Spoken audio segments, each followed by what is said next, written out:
Ya, usai 100 hari kematian Brigadir Yosua, akhirnya sidang perdana akan digelar besok secara terbuka. Keluarga meminta sidang perdana dengan agenda pembacaan dakwaan ini berjalan lancar dan adil.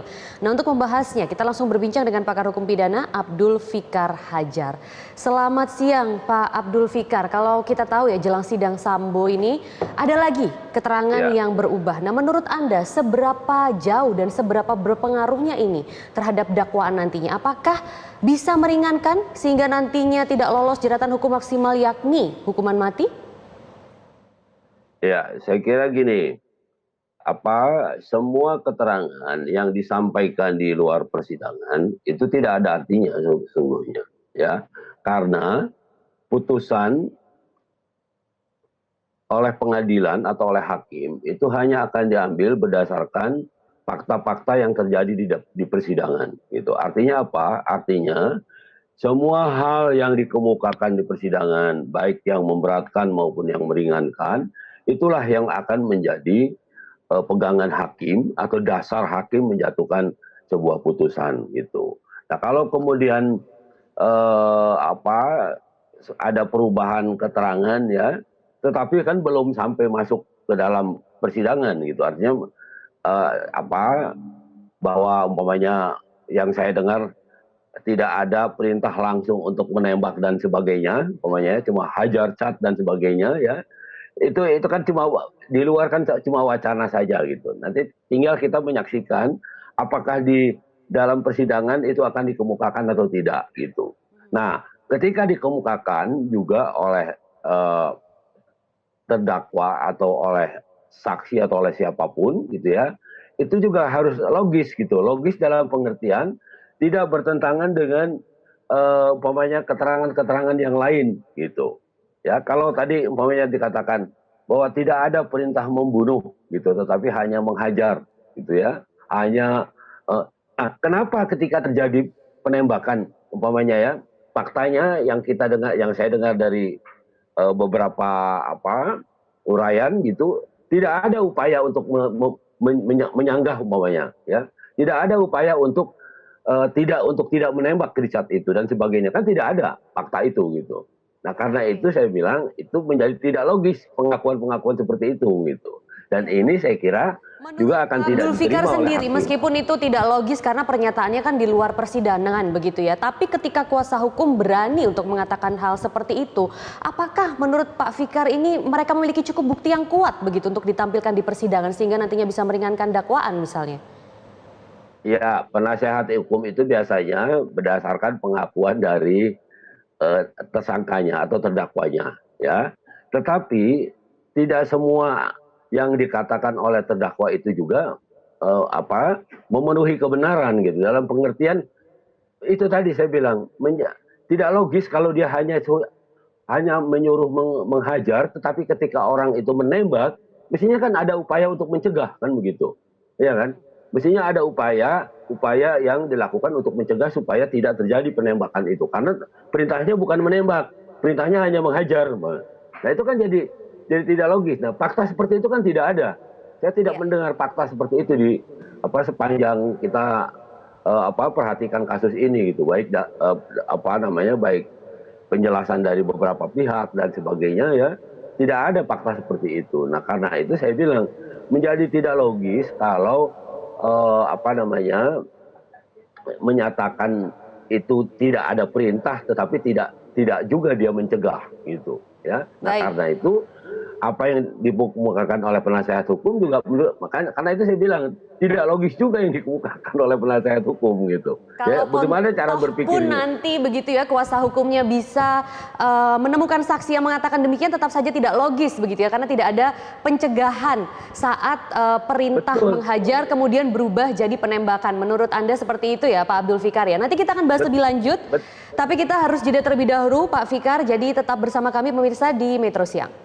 Iya, masih kembali di Metro Siang pemirsa, dan kita masih berbincang dengan pakar hukum pidana Abdul Fikar Hajar jelang sidang Sambo yang akan digelar perdana besok. Kalau tadi Pak Fikar mengatakan memang ini tidak logis dan publik pun juga sebenarnya sudah mengetahui bahwa ini sejak awal manipulatif. Berbeda juga kalau kita lihat flashback histori sebelumnya dengan keterangan yang saat mengakui adanya penembakan, perintah penembakan, kemudian ternyata pistol dari Baradae ini ditembakkan oleh Verdi Sambo begitu ya di dinding-dinding. Nah, tapi kami tetap ingin tahu, Pak Fikar, apakah memang benar-benar ini tidak akan mempengaruhi dakwaan atau minimal sidang perdana yang akan digelar besok? Ya, saya kira tidak akan mempengaruhi karena pada dasarnya fakta-fakta di persidangan itu kan sebelumnya sudah direkam dalam berita acara pemeriksaan di penyidikan di kepolisian. Nah, itu semua ada ya, semua keterangan saksi itu ada. Nah, saya kira juga jaksa akan berpegang pada itu gitu ya, meskipun tidak mustahil keterangan orang yang diberikan di penyidikan itu juga bisa berubah ketika di persidangan gitu ya, tetapi sepanjang dilakukan dengan benar penyidikannya, tidak ada paksaan, tidak ada pengarahan dan sebagainya, saya kira sidang itu akan berjalan dengan baik dan keterangan, terutama keterangan saksi itu akan sama dengan apa yang dikemukakan di dalam berita acara persidangan. Yang berdasarkan pengalaman ya, berita acara persidangan itu banyak dicabut di persidangan kalau di dalam penyidikannya itu terjadi pemaksaan ya, bahkan terjadi pemukulan atau penganiayaan atau apapun gitu ya, yang memaksa orang untuk menandatangani berita acara itu. Nah, saya kira ini sudah itu zaman yang sudah lalu lah ya, artinya kepolisian saya kira juga ketika dia melakukan penyidikan ini, dia akan melakukan penyidikan dengan benar dan jujur gitu, sehingga apa yang akan yang dikemukakan oleh para saksi ya, yang dikemukakan oleh tersangka itu sesuatu yang memang dialami ya, dilihat dan didengar gitu. Nah, sehingga ketika jaksa menyusun surat dakwaan itu akurat gitu, tepat dengan peristiwa yang sebenarnya. Baik, Pak Fikar, kalau memang menurut Anda itu tidak akan berpengaruh dan juga sebenarnya tidak logis juga keterangannya, tapi sebenarnya mengapa kuasa hukum kemudian mengeluarkan pernyataan seperti itu? Apa tujuannya? Ya, kuasa hukum itu kalau pakai bahasa bercanda itu usaha, ya kan?